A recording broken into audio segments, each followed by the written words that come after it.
اللہ کا نام لینے سے انسان اچانک پہنچنے والی مصیبت سے بھی محفوظ رہتا ہے۔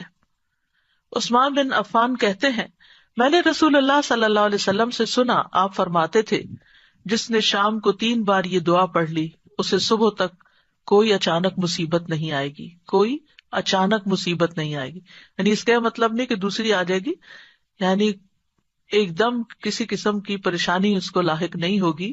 اور وہ دعا ہے، بسم اللہ الذی لا یضر مع اسمہ شیء فی الارض ولا فی السماء وہو السمیع العلیم۔ اللہ کے نام سے، وہ ذات کہ اس کے نام سے کوئی چیز زمین میں ہو یا آسمان میں نقصان نہیں دے سکتی، اور وہ خوب سنتا ہے اور خوب جانتا ہے۔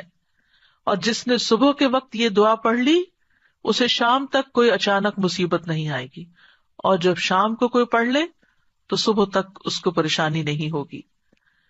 اسی طرح اگر انسان بسم اللہ نہیں پڑھتا تو یاد رکھیے کہ بسم اللہ نہ پڑھنے کا نقصان یہ ہے، ابن عباس کہتے ہیں کہ ابلیس نے اللہ تعالیٰ سے کہا کہ تو نے اپنی ساری مخلوق کا رزق واضح کر دیا ہے، میرا رزق کس میں ہے؟ تو اللہ تعالیٰ نے فرمایا، ہر اس چیز میں جس پر میرا نام نہ لیا جائے۔ تو گویا جس چیز پر ہم اللہ کا نام نہیں لیتے وہ رزق پھر شیطان کے حصے میں چلا جاتا ہے، گویا ہم اپنے دشمن ہی کو فیڈ کرتے ہیں۔ قیامت کے دن بھی اللہ کے نام سے وزنی کوئی چیز نہ ہوگی۔ پھر اسی طرح یعنی اس دعا کے پڑھنے کے مواقع کون کون سے ہیں؟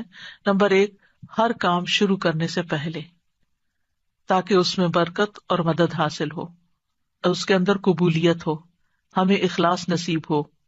پھر خاص طور پر کھانا کھانے سے پہلے، حضرت عائشہ کہتی ہیں کہ رسول اللہ صلی اللہ علیہ وسلم نے فرمایا، جب تم میں سے کوئی کھانا کھانے لگے تو چاہیے کہ اللہ تعالیٰ کا نام لے، پھر اگر شروع میں اللہ تعالیٰ کا نام لینا بھول جائے تو چاہیے کہ یوں کہے، بسم اللہ اولہ و آخرہ، اللہ کے نام سے اس کھانے کے شروع میں اور آخر میں بھی۔ پھر اسی طرح لباس اتارتے وقت بسم اللہ پڑھنی چاہیے۔ انس رضی اللہ عنہ سے روایت ہے کہ نبی صلی اللہ علیہ وسلم نے فرمایا، جنوں کی آنکھوں اور بنی آدم کی شرمگاہوں کا پردہ یہ ہے کہ جب ان میں سے کوئی اپنے کپڑے اتارے تو بسم اللہ پڑھ لے، یعنی اتارنے سے پہلے پڑھ لے، تو جن اور شیاطین کی نظر نہیں لگتی۔ اسی طرح جب آپ بچوں کو کپڑے تبدیل کروا رہے ہوں تو اس وقت بھی بسم اللہ پڑھ لیں۔ اسی طرح بیت الخلاء جاتے وقت یعنی اندر پاؤں رکھنے سے پہلے بسم اللہ پڑھ کے دروازہ کھولیں۔ حضرت علی رضی اللہ عنہ روایت کرتے ہیں، کہتے ہیں کہ رسول اللہ صلی اللہ علیہ وسلم نے فرمایا، جنوں کی آنکھوں اور بنی آدم کی شرمگاہوں کا پردہ یہ ہے کہ جب ان میں سے کوئی بیت الخلاء جائے تو بسم اللہ پڑھ لے، کیونکہ جب انسان ننگا ہوتا ہے تو حفاظت کے فرشتے اس سے دور چلے جاتے ہیں۔ تو اس وقت حفاظت پھر کس سے حاصل ہوگی؟ جب آپ واش روم میں جانے سے پہلے بسم اللہ پڑھ کے پھر داخل ہوں گے۔ اسی طرح وضو سے پہلے ابو ہریرہ کہتے ہیں کہ رسول اللہ صلی اللہ علیہ وسلم نے فرمایا، لا صلاۃ لمن لا وضوء لہ ولا وضوء لمن لم یذکر اسم اللہ تعالی علیہ، کہ جس کا وضو نہیں اس کی نماز نہیں، اور جو شخص وضو کے شروع میں اللہ تعالیٰ کا نام نہ لے اس کا وضو نہیں۔ اب یہاں پر بعض لوگوں کو یہ پریشانی ہوتی ہے کہ ہم واش روم میں کھڑے ہوتے ہیں، وہیں سنک ہے، وہیں کموڈ ہے، تو پھر ہم بسم اللہ کس طرح پڑھیں؟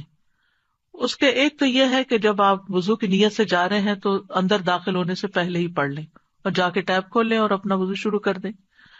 دوسرا یہ ہے کہ آپ دل میں پڑھ لیں، لیکن اگر کوئی بھول گیا ہے تو جس وقت یاد آئے یعنی وضو کے دوران اس وقت بھی پڑھ سکتا ہے۔ پھر اسی طرح پڑھنا ہی بھول گیا تو اس کا کیا مطلب وضو ہوا ہی نہیں سرے سے، یا پھر یہ کہ اس کی اگر وضو نہیں ہوا تو کیا نماز ہی نہیں ہوئی؟ نہیں، اس کا مطلب یہ ہے کہ اس کا وضو کامل نہیں ہوا۔ یہاں علماء نے اس کا مطلب یہ کیا ہے کہ اس کے وضو میں نقص رہ گیا، وضو ہو جائے گا، نماز ہو جائے گی، لیکن وہ جو برکت حاصل ہونی تھی یا زیادہ ثواب ملنا تھا اس سے انسان محروم ہو جاتا ہے۔ پھر اسی طرح یہ ہے کہ قرآن مجید کی قرأت سے پہلے بسم اللہ پڑھنی چاہیے۔